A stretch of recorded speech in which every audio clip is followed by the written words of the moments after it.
On the night of June 27, 1985, Matthew Goniwe, Sparrow Mkonto, Fort Calata and Sicelo Mhlauli left a UDF meeting in Port Elizabeth and set out to drive home to Cradock.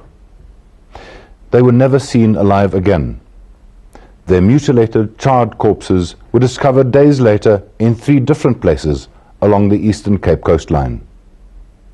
Who killed the Cradock Four? The special report has been asking that question since our very first broadcast in April 1996, when we showed their widows testifying before the Human Rights Violations Committee. Last week, we covered the story of the 6 men who have applied for amnesty for the killing. This week, their hearings continued in Port Elizabeth. On Monday, the widows of the Cradock Four came back to Centenary Hall in Port Elizabeth at the start of a second week of testimony from their husbands' killers. Last week, they heard from Cradock van Sicelo, who was the captain in charge of the operation on that fateful June night in 1985. Colonel van Rensburg's words to me were that a drastic plan should be made very quickly with these particular people, and that I accepted to mean that they should be eliminated. They also heard from Nick van Rensburg, who passed the execution order down from Harold Snyman to the men who would carry it out. This week there was more detail from Eric Taylor and Gerhard Lotz, who, together with Cradock van Sicelo, stopped their victims on the road from Port Elizabeth to Cradock and took them to deserted sand dunes where, with help from black security police reinforcements, they executed them one by one. I then took one of the persons out of the vehicle while he was still cuffed and made him walk ahead of me. I had a steel spring with me, which I brought along. While the person walked ahead of me, I hit him on the back of the head with the spring, after which he appeared to be unconscious or dead. He wasn't moving. What happened then? The black members then stabbed the person with knives. It was with their own knives. I know that the persons were then set alight, and the evidence which I have heard regarding what happened, I cannot remember. I think it happened. I think at that stage I entered a state of shock, to put it that way. I hit Mr. Calata from behind with this heavy iron object, approximately where the head joins the neck. He fell to the ground. I was under the impression that he was unconscious. Then the other black members stabbed him with knives, and I set both these bodies alight. On Friday, Eugene de Kock testified. He was not involved in the killing, but heard about it from his former Kufut colleague, Cradock van Sicelo. Van Sicelo told de Kock a tale that differs from the version that he put before the Amnesty Committee. Firstly, he was in charge of the operation, and then secondly, when the Goniwe Four were taken, Van Sicelo took Goniwe. In other words, physically during the kidnapping. If I have to explain the language used by the police, and that he was surprised because of the resistance offered by Goniwe. Is that Van Sicelo? Yes. And during this resistance, this took place in the car. A shot was fired, and it went through the roof of the vehicle. Is it possible that there could be confusion when it was conveyed to you, and that is perhaps how this was then, how this emerged? No, I'm quite prepared to do a polygraphy test in this hall. I have no problem with this. What I'm saying here is correct. The big question facing the Amnesty Committee this week is whether or not the applicants have disclosed fully. With George Bezos chipping away at their evidence from the family's side and Eugene de Kock delivering a few powerful sideswipes from his corner, serious doubts have been raised about whether or not the killers of the Cradock Four are telling the whole truth. The first of many doubts raised by the applicant's testimony relates to the chain of command.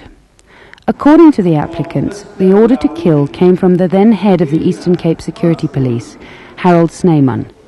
But from whom did Snyman take his orders? Do you know where the idea of killing Mr. Goniwe and his colleagues was born? I have no idea. In May 1992, the New Nation newspaper published a document said to be a military signal that called for the permanent removal of Matthew Goniwe from society. That signal was sent up from Port Elizabeth's Joint Management Committee to the State Security Council. Voorsitter, wat ons hier sien is net moord. What we read here is simply murder.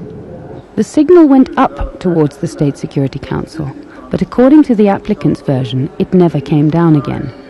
In fact, the only hint given of an order from higher up was that explained by Nick van Rensburg.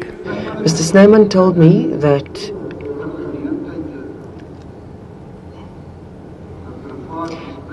he had a private conversation with Minister Legrandsie, and that Legrandsie had told him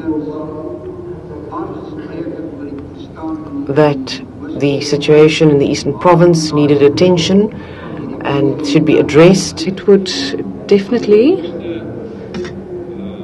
have been instructions that came from the highest levels. This week, Harold Snyman was still too ill to testify. A second problem for the applicants is how to explain the killing of Sicelo Mhlauli. The three men targeted by Port Elizabeth Security Police were Matthew Goniwe, Sparrow Mkonto and Fort Calata. But the fourth victim that night was Mhlauli. Was he killed just because he was in the wrong place at the wrong time? If anyone were to suggest that Mr. Mhlauli was unknown to the security police in Port Elizabeth, what would you say to that?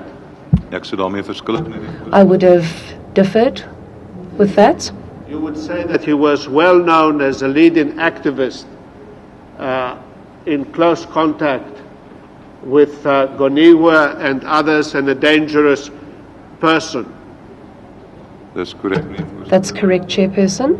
Now, Mr. Taylor, it is my sad duty to tell you that the documents emanating from your office and from Oudtshoorn clearly indicate that you are deliberately committing perjury. I ask for leave to hand in, Mr. Chairman, a report made by the South African Police in Port Elizabeth to the head office as Exhibit GG. Mr. Taylor, have a look at paragraph 4. Sicelo Mhlauli, unbekend. Unknown. If this is true, a pack of lies has been told to this committee. This is the first time that I've seen this document. I know that. If Mhlauli was killed for no political objective, but simply because he was getting a lift home with the three targets, his killers could be denied amnesty and could still find themselves serving time for his murder. In Taylor and Lotz's version, this was a mild, surgical execution. Yet the condition of the bodies indicates a vicious attack. Both Taylor and Lotz were armed with knives on the night of the killing, and both now claim that they did not use them. I want to put it to you, this is a lie. This man was slaughtered like a sheep by a group of vultures that stabbed him from all directions. What do you say to that? Chairperson, I was there. I hit the man. And that is what happened. The black security policemen are no longer here to tell their side of the story. They were killed by Lots and others in a cover-up that has become known as the Motherwell bomb.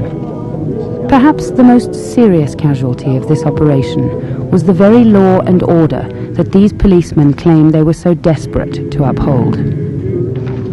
Your motive for killing Mr. Goniwe was to restore peace in the Eastern Cape. That's correct, Mr. Chairperson. After Mr. Goniwe's death, an increase in violence, and one of the fruits that you reaped as a result of his murder, you and the country reaped, was a declaration of a state of emergency in July 1985. Daar was noodtoestand afgekondig na sy dood dus. Yes, state of emergency was declared, yes. Both Taylor and Lots say they now regret what they did that night of the 27th of June 1985. I'm sure the only thing that one can say is, I'm sorry. I don't think that it would be accepted. I'm sorry about what happened. My first impression was that this guy looks really sorry. But as time went on, I thought that no, he's not yet coming closer to the truth, and that now destroyed all the sympathies that I had for him. Well, if they truly showed remorse, I'm sure the family would accept their apology. But now they are telling lies. They are making us more angry instead of sympathizing with them. There is no doubt that the amnesty hearing in relation to the deaths of the Cradock Four is one of the most important cases to be heard in the Eastern Cape. The Amnesty Committee have spent the last 2 weeks listening to testimony, and they have now adjourned until June or July, when further witnesses will be called. In the meantime, the committee members have certain crucial questions to ponder. The widows and families of the Cradock Four have waited 13 years to find out the truth about the loss of their loved ones. They went home on Friday, knowing that for another 3 months, at least, their questions will remain unanswered.